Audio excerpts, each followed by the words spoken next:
Hey guys, it's Kavetta. Welcome back to my channel. So I did the video previously on the top cities that digital nomads and expats flock to. So this is the second video in that series, giving you a couple more places to consider to put on your list to check out and see if that's where you want to land. So come check it out.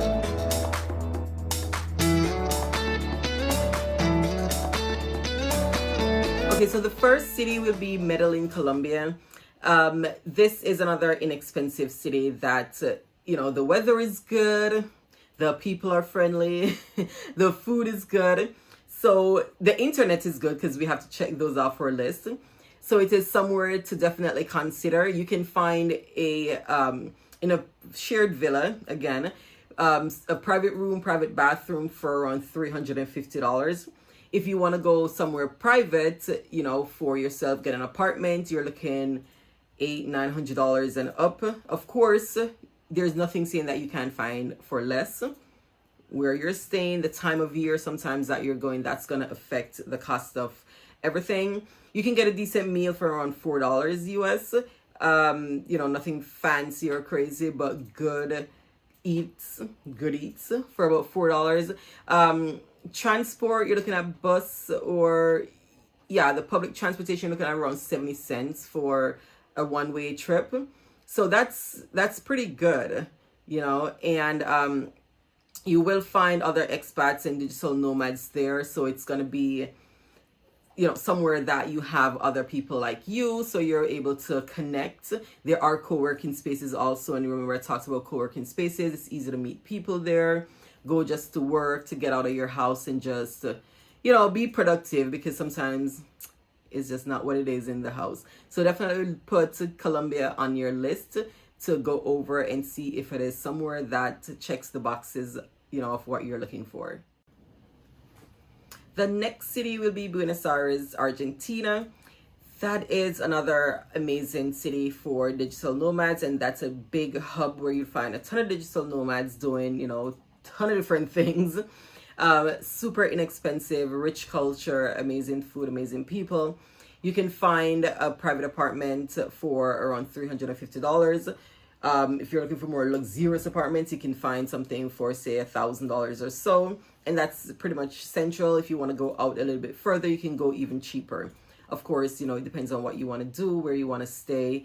I like staying closer to the city for the most part. That way I can, get around easier. But if it means saving a ton, then, look at living a little bit more out. The internet is pretty decent. Also, you're looking at around 20-25 megabytes for the norm.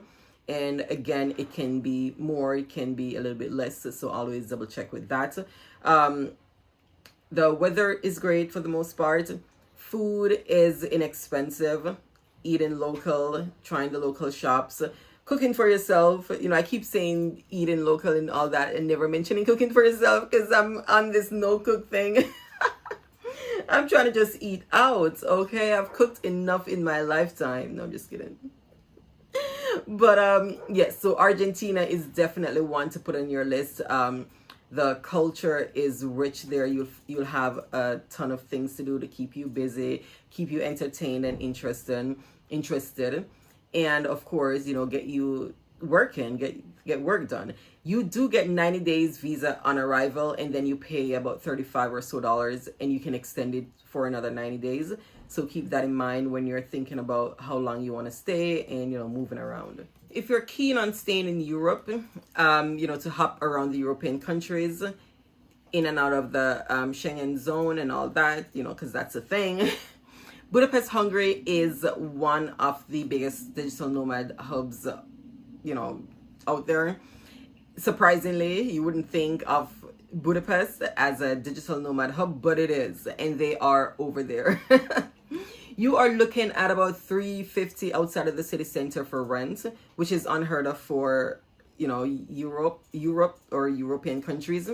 If you want to go closer to the city, and we're talking about simple apartments, we're not talking about, fancy schmancy, upgraded, updated, gym and pool and, rooftop. We're talking about just regular apartments. You can go in the city for around $500 or so. So it's pretty inexpensive to find apartments here. And of course, when you're going, the time of year will also affect it. High season, low season, just depends. The cost of groceries is just about any other European country, so it's a little bit up there. But if you stick to the local stores and again local eateries, you should be able to save money on that. But in Europe, generally the food is, it's not gonna be $1 for a plate of food like you could probably get in Vietnam or in Indonesia or anything like that. So yeah, just consider that. But the lower rent for a European country, I mean, I'll spend the extra in food.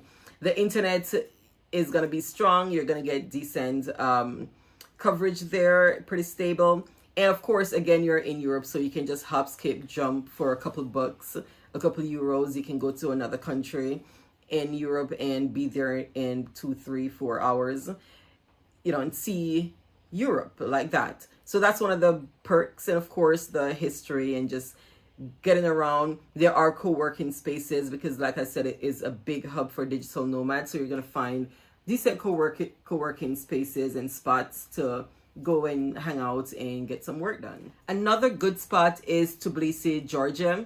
The best part about this is you get 1 year on your American passport in this country. So that's like, yes, let me stay here and chill for a while instead of hopping around.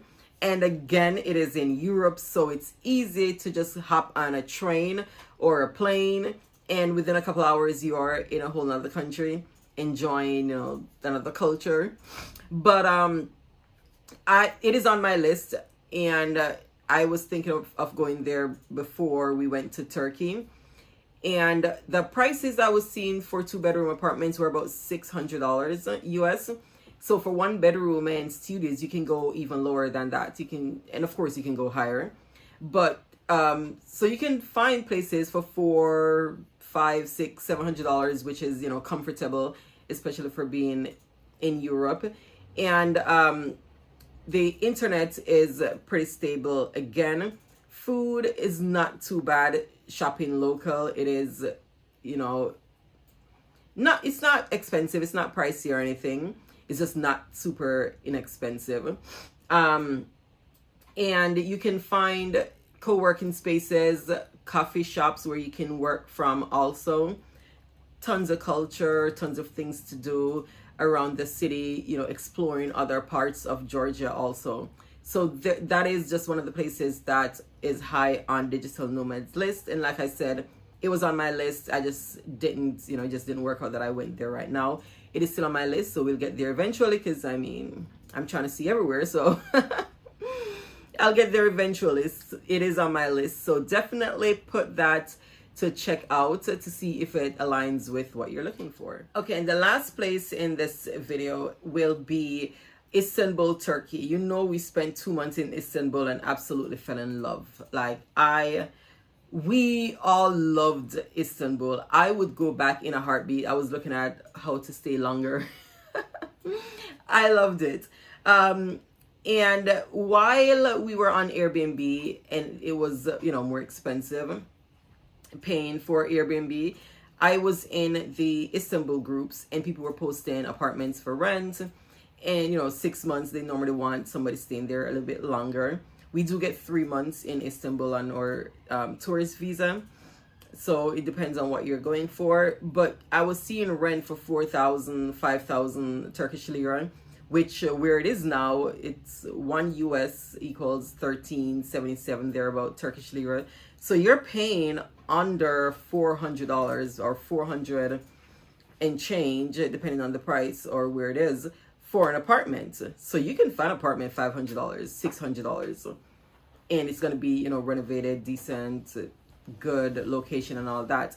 Food was so inexpensive. I was showing you guys when we were there also. You shop fresh food, local, you're not paying that much for food. I bought this big thing of pear. You're getting pear for like 5-6 TL per kilo. That's like 60 cents for 2 pounds of fresh fruits. The same thing with like the oranges and the bananas. You're paying 5-6 Turkish lira, which is like 30, cents, 40 cents for fresh food for 2 pounds. That's ridiculous. Meat was also inexpensive. So overall food was inexpensive, even eating out. We weren't paying, you know, not much eating out at nice places, eating good food, nothing. Buying Starbucks, the venti iced coffee or latte or even the frappuccinos, $2 for a venti. So I know, I'm like, dang, I miss turkey. You can eat out all the time and you're not gonna go crazy. The internet is pretty good. We had a little bit of trouble with the Airbnb internet at first, but he told us that they were coming to change it out. They're changing out a lot of places to fiber. So they were on his street and it took them a little bit to get down to his apartment. But once it changed to fiber, we had no internet issues. We got up to, I think, 100 megabytes. So everything was just like fast. And of course, the culture, the people, the food, like, yes, Turkey is definitely, Turkey should be on your list if you're looking to, you know, be a digital nomad, get out there, expat, live, put it on your list.